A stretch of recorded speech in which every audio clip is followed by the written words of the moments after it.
Doug Ford's government has unveiled its first budget since winning a majority last spring. And although it's not the slash and burn document that its critics may have feared, it shows the PCs are reneging on their pledge to balance the books within their first term.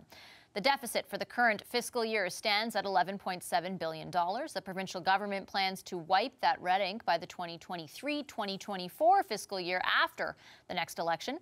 Here are some of the highlights of the budget: a new tax credit for childcare and a plan to create 30,000 childcare spaces over the next 5 years, free dental care for low-income seniors.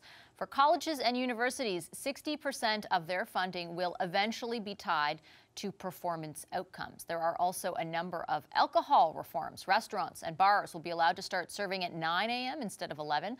Also, happy hour specials will be allowed, and the government will make it easier for people to drink in certain designated public areas like parks. Plus, beer and wine will soon be sold in corner stores, the government is promising. The CBC's Mike Crawley was in the lockup there studying all the details, and he joins us from Queen's Park. Hey, Mike, great to see you. What's your big takeaway? So Vashi, this budget is not a slash and burn budget, but it very clearly is an austerity budget. So there are spending cuts in virtually every single ministry, with the exception of health and education. So you've got spending cuts in Indigenous affairs, spending cuts to the environment ministry, spending cuts in children, family and social services. And on healthcare and education, while the spending is rising, at least projected to rise over the next few years, it's pretty small, like 1.6% a year in the healthcare sector, 1.2% a year in education, and that's significantly lower than what the spending has been in those key ministries over the past few years. As CBC reported first, there is a child care tax rebate in this budget. It's not quite as generous as had been promised initially by the PCs in the election campaign. One thing we learned today is that they're backing away from their promise to cut the corporate tax rate by 1 percentage point. And the bottom line in terms of the deficit, they're projecting to get rid of the deficit in 2023. Interesting timing for that is that that's actually after the next election. And one of the things that I've been hearing from the PC strategists here is that they're getting a message from voters that people don't want the deficit gotten rid of at all costs. Interesting. And that was one of the things that they pledged to do during the campaign. I know they also, and you've reported often on their pledge not to lose any jobs. You talk about the smaller increases in education and healthcare. Is there any indication of whether that will result in job losses?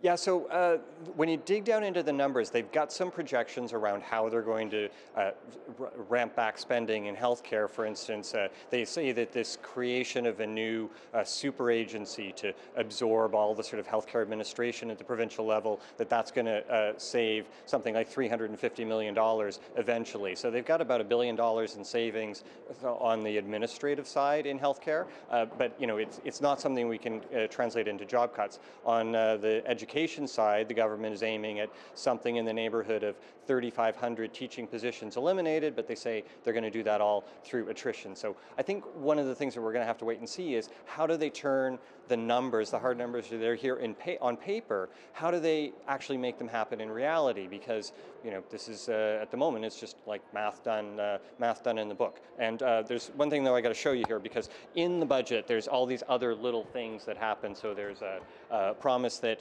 people will be able to drink in bars and restaurants as early as 9 o'clock in the morning. There's a promise that cities will be able to allow people to drink alcohol in parks, and we got those new license plates. So we told you what the slogan was going to be, a place to grow, but look at the color. They match your shirt. Well, they match my shirt. They also kind of perhaps might match the PC blue. Yeah. The PC colors. Are we getting a bit of glare there? Okay, we're seeing it. Yeah. And so I they like handed the CBC News there. Yeah. They handed all of the media outlets personalized license plates. So I grabbed this on behalf of the CBC. Oh boy. I saw your tweet where it said the word alcohol or beer appears 46 times in the document. Talk a little bit about how you anticipate the government will go about selling this budget. So I think one of the key things here is that they will try to make people feel that the spending cuts that are happening are smart spending cuts and that they are not damaging the healthcare and education system. So they titled the budget "Protecting What Matters," and so this is where, yeah, the sell job begins, and that will be, the proof's going to be in the pudding of that. Do people see the hallway medicine problem actually get worse or get better?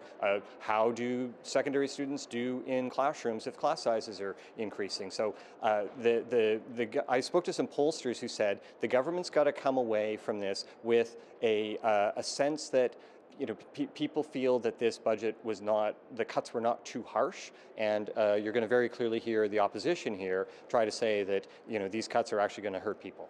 Okay, thanks a lot, Mike. Really appreciate the info. That's the CBC's Mike Crawley from Queen's Park for us in Toronto. And just talking about hearing what the opposition has to say, we will do that. Andrea Horvath is the leader of the Ontario NDP and official opposition. She joins me now from Queen's Park. Hi, Ms. Horvath. Great to see you again. Thanks for joining us. It's my pleasure. Thank you, Vashi. So let me start off by saying I acknowledge, as we just said, around the spending cuts across all departments except for healthcare and education. But there doesn't appear to be an adherence to the promise in the campaign to balance the budget as soon as possible, to do that within their first mandate.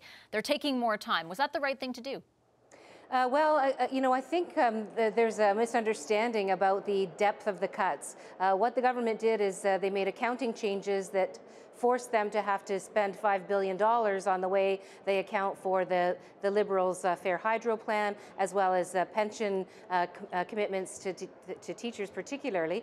And so that's $5 billion in cuts that they've made in this budget. So this budget is going to hurt families. It's going to take things away from families, from kids, from our most vulnerable. And although education and healthcare, there's a suggestion that there's an increase there, the increase is below inflation. And so when you can't get an increase that even covers off inflation, that means more cuts to our frontline healthcare system, our frontline healthcare workers, and more cuts in education. This is a very bad news budget for everyday people, because I think this government doesn't believe that it's their job to help people. You know what they're going to say? They're going to say, if we don't tackle the deficit at this point, we're going to have even less money in the future to deal with or to spend on things like education and healthcare. They're going to cite the statistic that the province, according to them, owes $347 billion in net debt, and that's over $24,000 for every man, woman, and child in the province. Do they have a point? Well, I think what the point needs to be, though, is if you pull all of those jobs away, because all of these cuts mean massive job losses. I mean, they're cutting the Ministry of Indigenous Affairs by 50%. How is that going to help with reconciliation? I mean, how many jobs is that going to be lost? So all of those people, all those cuts represent money that's coming out of the economy. So I don't know how you can implement those kinds of cuts and not see a negative impact overall for the economy, which is going to mean GDP growth will slow even more. It'll mean less revenues coming in. So I don't agree with the way that the Conservatives are tackling the problems that we have in this province. Yes, we have to be more careful with public dollars. I think people were so disappointed with the Liberals in that regard. But people also expect their government to be there for them when they need it, and this government is doing the opposite. What would you have done instead? So, if, for example, if 5 years is too quickly and creates too much austerity to balance the budget, how long should they have taken? Well, we had a costed platform that showed us getting to balance over a longer period of time. But people have to decide what kind of a province do we want. And what we apparently have from this government is, I guess, a suggestion that the best thing that we can do is drink more and party more, but not get the health care or education that our kids deserve, and not have the kind of province where people feel that their government has got their backs. I mean, instead we have Doug Ford's ego on the back of our cars on the license plates. I mean, this is not, I think, what people voted for, and it's going to mean a lot of pain for a lot of families. There is money in there for childcare, a promise to create new spaces, for example, as well as that rebate, help for seniors with their dental care, an additional $267 million in home care and community care. Are those not the right priorities?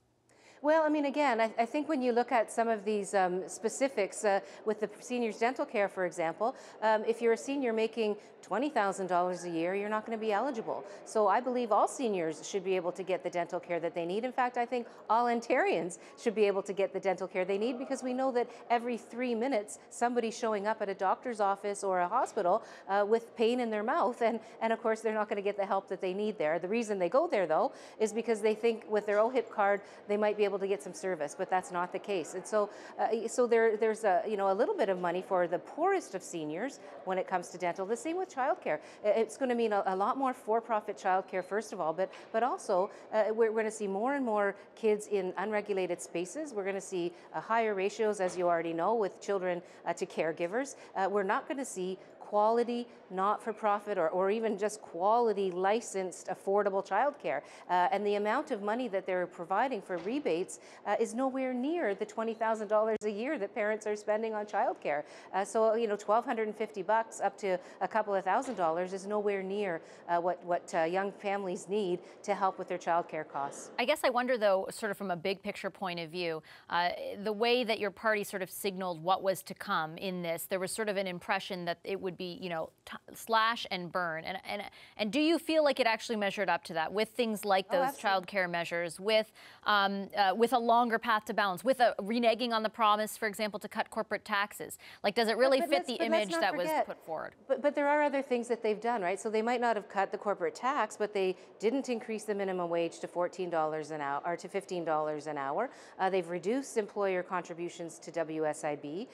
They've brought in another tax credit for corporations, which, by the way, if we do get some jobs from reducing the increasing the ability of corporations to write off their capital costs in 1 year, if that creates jobs, then I'm all for it. But we'll see what happens. But look, I mean, that's not cutting the corporate tax rate, right? It's something different.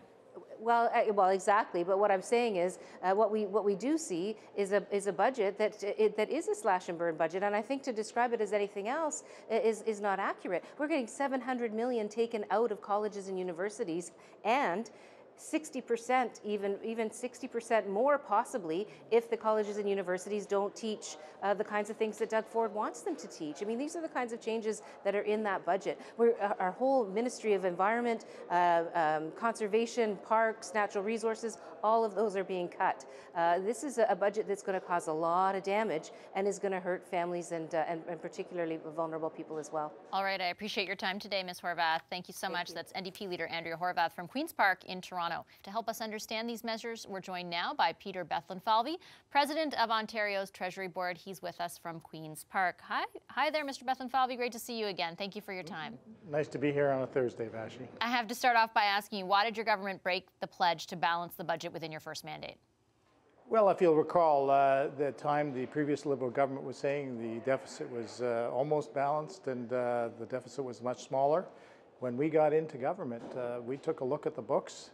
They didn't look good. We asked an independent commission of inquiry, 3 highly respected people in public life, to take a look, and they said the deficit is actually $15 billion. So the hole was a lot bigger than anyone had imagined. So, this is a very reasonable and pragmatic way to tackle the deficit. It's not too fast, because cutting on the backs of the hardworking people in Ontario wouldn't be right, but taking too long wouldn't be right either. It's not entirely true, though, with respect that you only found out the deficit was bigger than anticipated after the election. During the election, the Auditor General said that the accounting of the Wynne government was wrong and said the budget was much bigger. So you could have made promises based on those numbers back then. You didn't. You said that you would balance the books in 4 years.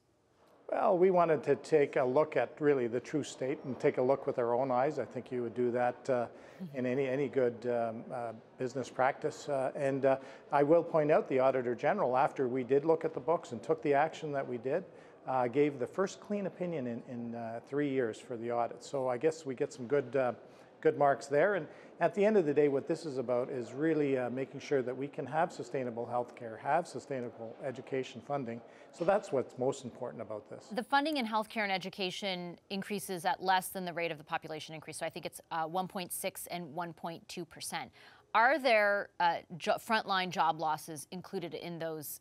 They are spending increases, but in essence, not as much as anticipated. No, there's no front job losses. I mean, that's what this is about, is protecting those people who actually deal with patients who are on the front lines day in, day out. However, we are taking a look at all the waste and the mismanagement of funds that the previous government made. And you mentioned the Auditor General. I'll point out that she, for years and years, has been doing value for money tax audits, saying there's so much waste in government. We're going to take action. We're not going to put those reports in a drawer, and we're going to find a lot of savings for the people of Ontario. During the campaign, the Premier didn't specify that it would be no frontline jobs loss. He'd said no jobs loss. Is that still true? Our approach is that we're not cutting people, that we're looking to invest in people. We're investing in frontline workers. We're investing in people of Ontario. We're taking a look at the more efficient ways to manage expenditures, and we're doing it in a way I think that's very reasonable and very respectful of the hardworking people of Ontario. There are 3,500 teaching jobs that will be, or positions that will be lost through attrition, though, over the next 4 years. It just doesn't seem to jive with what was promised during the campaign. Only in Ontario would retirement be called a job cut. You have to know, over the last 15 years, the previous government hired 13,000 new teachers. There was 9,000 new early childhood educators. So over 20,000 educators hired. Enrollment dropped by 1% in that same time. But even worse, math scores dropped. And I'm a finance guy. I've spent my whole career with numbers.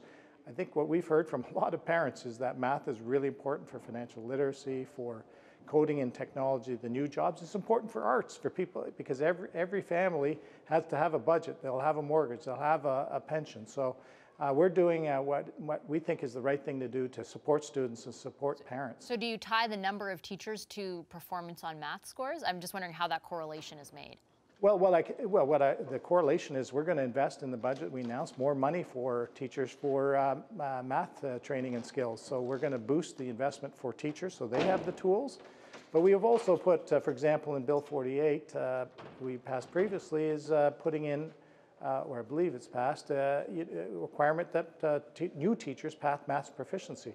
Math is critically important. So that's what matters, not the number of teachers we have or the amount of money we throw at it. Okay, let me ask you about post-secondary education, because the budget does cut $400 million from that envelope of funding, and eventually 60% of the funding that goes to post-secondary education will be tied, according to the budget, to metrics that include student skills and job outcomes. Can you explain what that means?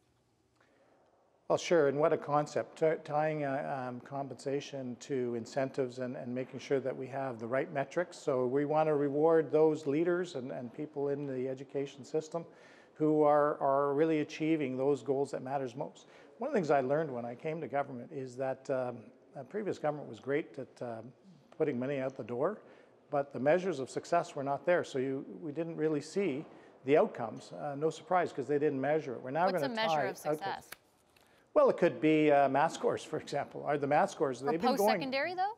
Well, in post-secondary, they can be the amount of people getting jobs out of school, the amount of the ability to manage budgets, to innovate. There's a whole range of metrics. And the Minister of Education, training colleges and universities will have more to say about that. But the core concept is pay for performance.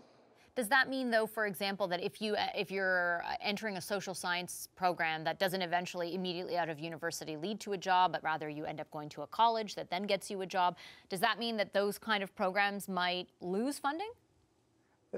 Well, the consultations are going to go on, and the minister will have those consultations. She'll listen to all the really good ideas that they have. But again, we have to make sure that programs and funding are sustainable, because you can't take anything for granted. Post-secondary education, our kindergarten to grade 12, our healthcare system, these things are important, that we have the financial capacity to be able to fund, just not now, but also in the future. When will a decision on those metrics be made? Well, again, the consultations are just starting. You'll have to ask the Minister of Training Colleges and Universities for that. But we're going to do that right across government, because we owe it to the taxpayers to make sure they're getting value for money, and that we can fund core services and make them sustainable so that we can provide the health care and the education funding for future generations. Something else that jumped out of the budget, the word alcohol or beer appears about 46 times in the budget document. We know bars will be able to begin serving at 9 a.m. Happy hour specials at tailgate parties will be legal. Your government also wants to open online casino-style gaming, currently only available through the OLG to private companies. Do you have any concerns about the potential mental health and addiction impacts that those changes could have?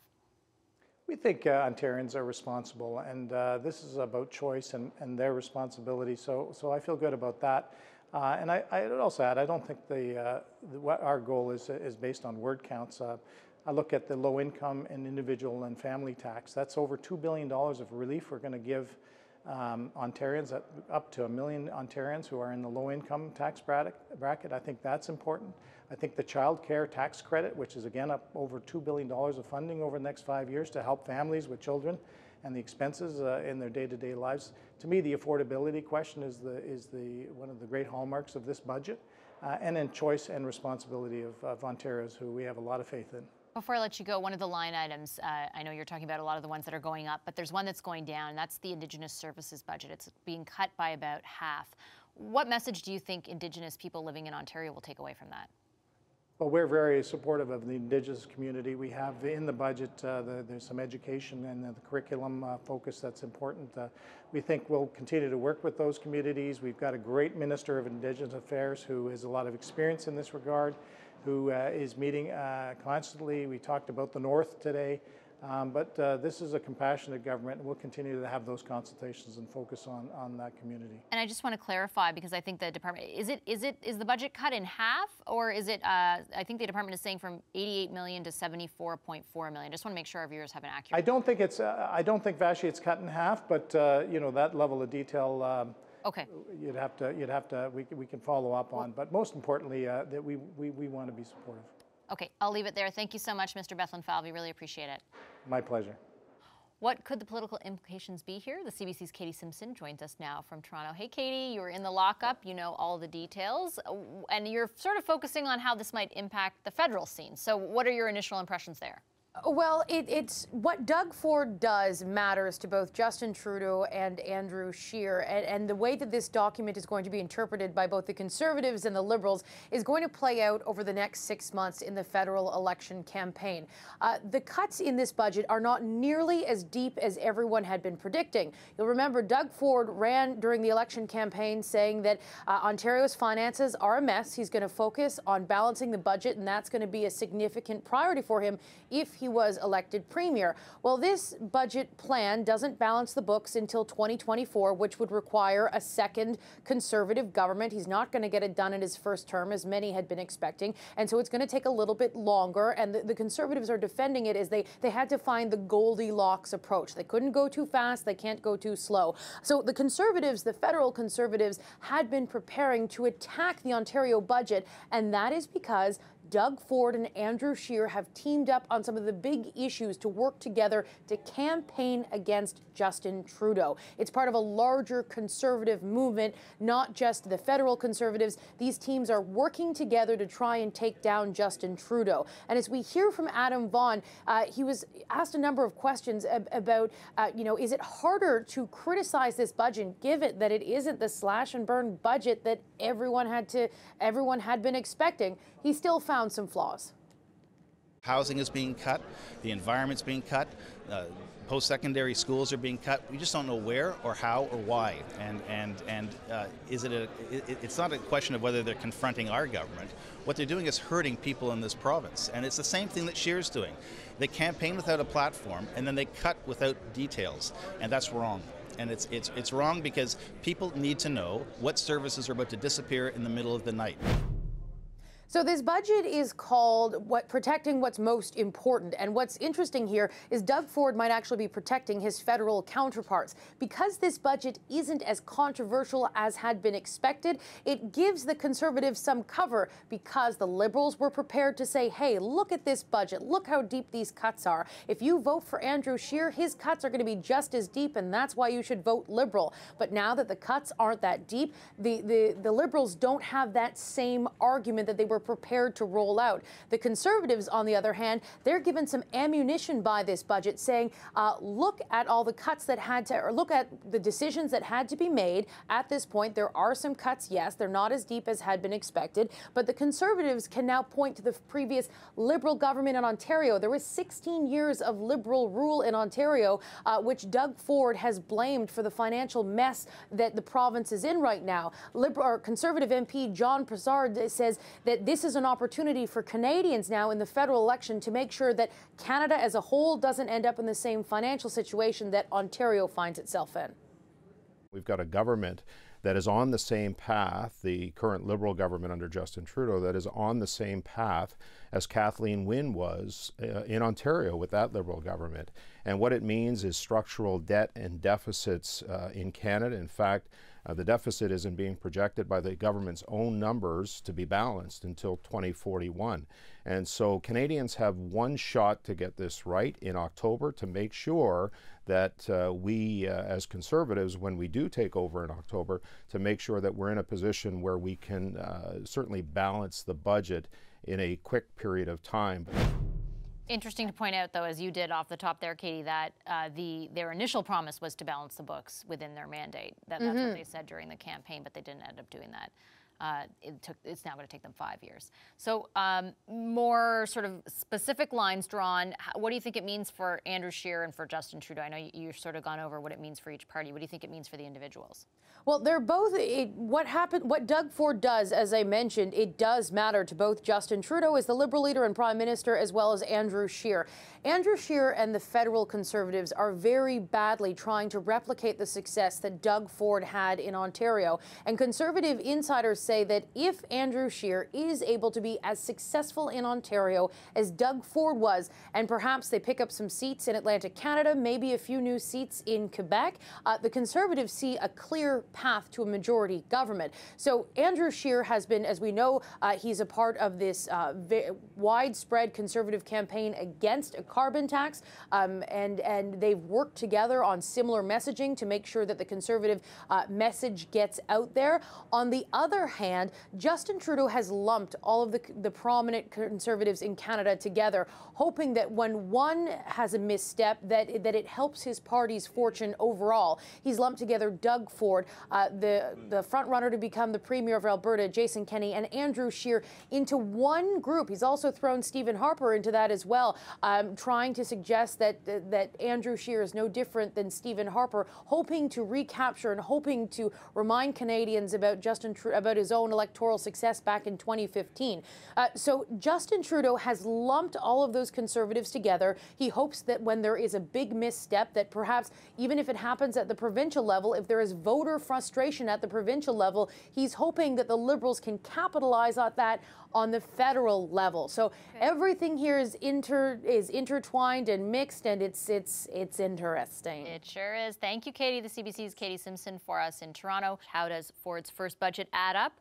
Let's bring in the power panel. Marcella Monroe of KTG Public Affairs is in Calgary. In Toronto, Tim Murphy of Macmillan Vantage and Melissa Landsman next to him of Hill & Knowlton Strategies. And here with me, the CBC's own Evan Dyer. Hi, everybody. Happy Budget Day. Melissa, I'll start with you. We just heard a clip of Victor Fedeli talking about the deficit and balancing the books. The original pledge during the campaign was to do it within the mandate. This is a year longer. Do you think that'll be a hard sell to supporters?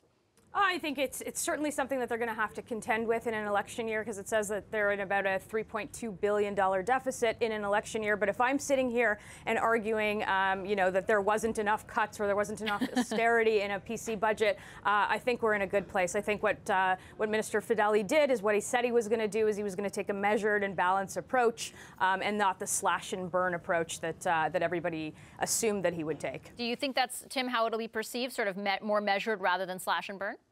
Well, I think, it's interesting because the current government ran on the rhetoric of, oh my God, the sky is falling when it came to the deficit. And as you saw in that clip, still use some of that moral imperative language. Apparently, it's not so much a moral imperative to get it done before the next election. But I do think what's interesting to me is two things. When you look at actually what they've done, I think the two things stand out, and how they play politically we'll have to wait and see. But one of which is they've clearly targeted the education sector for some squeezing around fiscal expenditures. And that's a tough one because, you know, teachers are an easily mobilized group, have lots of influences in the communities, and they're already mobilizing along with students. So we'll have to see how that plays out, because in order to achieve these targets, the other interesting thing is this, is healthcare and education, 75% of the budget basically, and to achieve this target, they're restraining both of those to around 1% less than inflation. And to actually do that will involve some real cuts to services, especially when the demand for healthcare is increasing because of an aging population. So we might see a growing escalation in demands as you head towards the election. So in other words, if I'm sitting there from a federal perspective looking at this, I think this budget creates fewer targets to shoot at over the next 6 months, but may create quite an accumulating set of targets leading into the next election. 1.6% increase in spending for healthcare, 1.2% for education. And when Tim refers, Marcella, to funding for secondary schools, it's a cut of about, I believe, $400 million from post-secondary, and eventually 60% of funding will be tied to metrics that include student skills and job outcomes. How do you read that? Well, I think there's no question that's going to be tough. I mean, the devil on that's going to be really in the details, and I didn't see a ton of details on that. I might have missed it, to be honest, running around. I wasn't in lockup there, obviously. But look, I think what's really interesting about this to me, from my perspective, is that the populists so far seem to be on the winning side in the Ontario Conservative government. You know, the license plates, we were just talking about their cute license plates for media, so they don't necessarily always want to talk to the media, but they'll make them a nice license plate because it's a nice little trinket to have on budget day.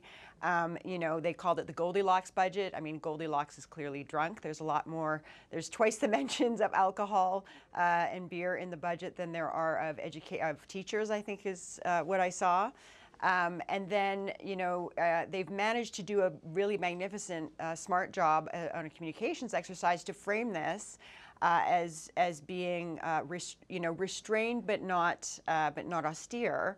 You know, I don't think that that's true if you happen to be an Indigenous person, where they've cut the budget for Indigenous services almost in half. It's certainly not true for if you have autistic children. But those measures are kind of getting buried today by this, by the frame, if you will, that they haven't introduced this harsh austerity budget that people were expecting. Are they solely responsible for that frame, though? Because that was a message pushed by the opposition, right? Like, expect slash and burn, expect tens of thousands of jobs to be cut. And so it's almost like when that didn't happen, it played into their ability to frame it in a different way. Oh, 100%. And actually, I was going to say, you know, there should be really a lesson, I think, for the Liberal and New Democrat opposition, that they are going to be, I think, need to be a lot more crafty, that this government isn't, you know, a Harris government. It's not so ideological. They're going to read the tea leaves in terms of the voters of Ontario. And so you're going to have to be, I think, a lot more crafty if you're going to be successful opposing them. Evan, Marcella referred to the mentions of alcohol, lots of talk, sort of framed as, you know, let adults be adults type of thing. There are a lot of interesting measures. I don't know, you know, necessarily why they're in the budget, but hey, they are. And I imagine that there are people who will read that and not be dismayed. I would imagine that the Conservative government would love nothing better than for some preachy opposition members to come out and say, no, people shouldn't be allowed to do this. I mean, that really would be a gift to them, because indeed they are portraying it as let's treat adults as adults, and looking at the individual measures. You know, I don't think that allowing bars to open at 9 a.m. is going to cause a surge in alcoholism, but there may be people who say, why can't we have happy hour? Why can't we have tailgating parties in Ontario? And, you know, while I've seen some opposition members beginning to say those should not be priorities, I think that so far they've been smart enough not to fall into what is almost certainly a trap of enticing them to come out and condemn these measures from a sort of a Puritan or government knows best standpoint, because that would irritate a lot of people, I think. And these are likely to be popular measures, but also, you know, they're trinkets, aren't they? More trinkets. We were just talking about that. And they are flashy distractions that will take people's eyes off the bigger ticket items in the budget. Yes. Yeah, there is a degree of bread and circuses in this. In fact, there's an actual circus on Ontario Place. There is, I agree with that there's a bunch of stuff in here obviously meant to kind of distract. I think I agree with you on the wine and beer. There's a bunch of stuff in which, you know, I mean, the one group I think everyone should be a little worried about is Mothers Against Drunk Driving organization that is particularly unhappy with the happy hour advertising idea. Not sure I really understand that, why the government did that. Some of the others I think are fine. Obviously there's a slightly more go slow on the wine and beer and corner stores, and I think the government, frankly in my view, is taking the time hopefully to get that right, because, well, it's a promise they made. There are a bunch of jobs in the Ontario wine craft beer industry that need to be looked out for as that change comes. Melissa, we're actually talking about wine and beer. This could be a government that's signaling something much bigger on reform, and that's probably what we have to look forward to. But this is a budget. In what respect? Well, in respect to how beer and wine is sold, how adults consume alcohol in Ontario. We are way behind. We're way behind other provinces, and frankly, we're way behind the rest of the world. If you've ever traveled anywhere where you can buy alcohol anywhere. But more importantly, this is a budget that has spent more on education, more on healthcare when everybody said that it wouldn't. This is a budget that invested $30 billion in transit, that has dental care for seniors, that has a child care plan that's centered around choice. Everything that I'm hearing about 9 a.m. happy hours, but this is a budget with a lot of goodies for a lot of different people. On that though, like for example, what Tim mentioned, like the spending increases in education and healthcare, there are increases. You're absolutely right. They aren't. They don't match what they've been in the past. And there's no specifics that I can see that sort of details whether or not that will lead, other than that memo that talked about teachers through attrition. Will that lead to job losses? Like, is this potentially going to face more scrutiny in the long term, just by virtue of what happens due to those types of spending increases, being that they are less than they have been in the past? So certainly the government made the commitment that there would be no frontline job losses, but you can't keep going on and expecting sort of the same result at the same level of spending. Ontarians elected this government because we had to rein in spending, and that's exactly what they're doing. So focusing money on the frontline services, on where they're needed, rather than the administration of health, is exactly what they're going to do, and we'll see that come out both in the budget bill and in legislation later. Marcella, I'll give you the final word. Well, you can't listen if you're not keeping up with population growth and you're sticking to just under inflation. You're not going to be able to keep up with the expectations for the services for both healthcare and education that Ontarians expect, and there will be service reductions. There will have to be, and so I think there will be. I think Ontarians will have more to say on that in the coming years. Ontario's PC government tabled its first budget today, and as you heard, the opposition is slamming planned changes to post-secondary funding. The province wants to tie more of the funding colleges and universities receive, eventually, to their performance outcome. Right now, just over 1% of funding is linked to performance, although it's not clear yet how that performance will be measured. Doug Ford's government wants to raise that to 60% over the next 5 years. Back in January, the government also came under fire for changes to its student loan program and for eliminating free tuition for low-income students. Danny Chang is the president of the Ontario Undergraduate Student Alliance, and he joins me now from Toronto. Hey, Danny, nice to see you. Thanks for your time. Nice to see you as well. Thanks for having me. I know you were also in the lockup, so you will be privy to more details than we are when we sort of got our first look at about 4 o'clock this afternoon. But the thing that jumped out at me was the tying of funding, 60% of funding, eventually, it will take a number of years, to performance outcomes. What's your understanding of what that means? Yeah, so we know that student tuition makes up about 50% of a university's operating budget or a college's operating budget, but another big portion of that is coming from the province, coming from grant funding. And so now the government is proposing that almost 60% of it by 2024 is going to be tied to certain metrics that the government is going to propose. And students are concerned about what that means. Ultimately there's going to be 10 buckets now that universities and colleges will have to fit into to be able to prove that they deserve the funding from the people, from the public. And so we're concerned about what that means for the educational experience on campus, and there's still a lot of uncertainty in what's to come. Do you have any sense of what those outcomes might be, like what the metrics will be? We just had Mr. Bethlen Falvey, the president of the Treasury Board, on, and he indicated they might be tied, for example, to jobs and the number of jobs that students are able to land out of university. A lot of people will hear that and think, okay, that kind of makes sense. What do you think? Yeah, so we know that they're going to tie things, like you said, to jobs, to potentially income after you graduate. You know, what it looks like 2 years after you graduate when it comes to your employment, or 6 years after you graduate. But the number one thing that I think we are concerned about is, you know, putting students into these sort of silos when it comes to making sure that if you graduate with a poli-sci degree, that you must be working in poli-sci, so that your university or your alma mater at that point will get funding. And I think our biggest concern is that we are living in a very, very different sort of economy where it's all about the flexible skills that you're gaining for employment. I'm studying astrophysics, and you know I'm here with you tonight, and so there's a lot of uncertainty about what that looks like and what that means for the future of work. You know, a workforce right now where supposedly you're going to have so many different jobs throughout your lifetime, because the world is changing and jobs are changing constantly. You wonder, I mean, I immediately thought of I also took poli-sci, and when I remember graduating and thinking, I don't know what job I'm going to get out of this, and it wasn't until years later when I started working in journalism when I realized how useful that degree actually was. And when I graduated, I was not certain of that at all. And you wonder how those types of degrees, especially in the social sciences, or ones that you can't like directly link to a specific type of job, might be impacted. They're consulting, to be fair, and I'm sure that will be part of the discussion, but it's certainly something that jumps out right away. Yeah, and I think the biggest concern is going to be around the timeline. So, you know, these strategic mandate agreements are what they're called. They're expiring next year, and we know that there has to be a unique agreement with every single institution in the province. That takes a lot of time. That's probably about 8 months worth of work. So if they're going to go about consulting, they have to go about doing it very, very quickly before the former agreements expire. What about for current students? I know there were a number of things we were talking before you came on in the break there, and you were saying some of it was already, you kind of expected it. So for example, around OSAP, what kind of an impact will those changes have?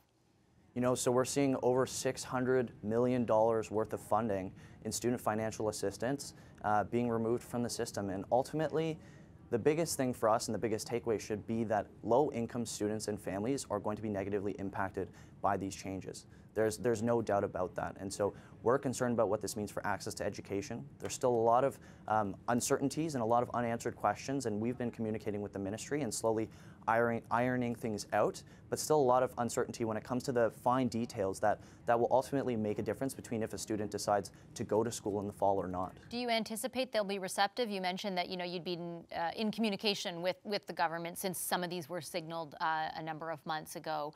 Do you think there's still room for movement?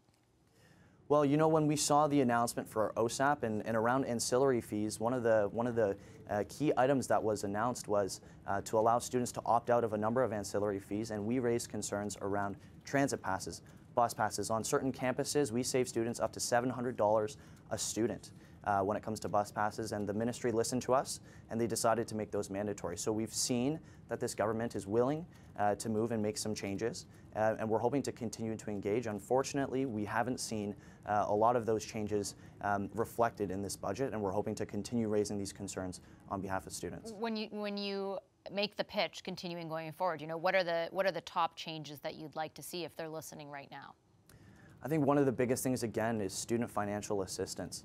You know, if we're talking about getting people ready for the workforce, ready to contribute to the economy, we know that debt aversion and post-graduation finances are a huge concern for students. And so we're seeing, these highly qualified individuals not thinking they can access post-secondary education to begin with, and then those leaving post-secondary education not finding fulfilling, meaningful opportunities and employment because their number one focus is to pay off that debt. And so I think our biggest concern right now is if we want a highly skilled workforce, that is changing the world and putting Ontario on the map, we need to focus on supporting those who need help the most. Okay, I'll leave it there. Thank you so much, Danny. Thank you so much for having me. President of the Ontario Undergraduate Student Alliance.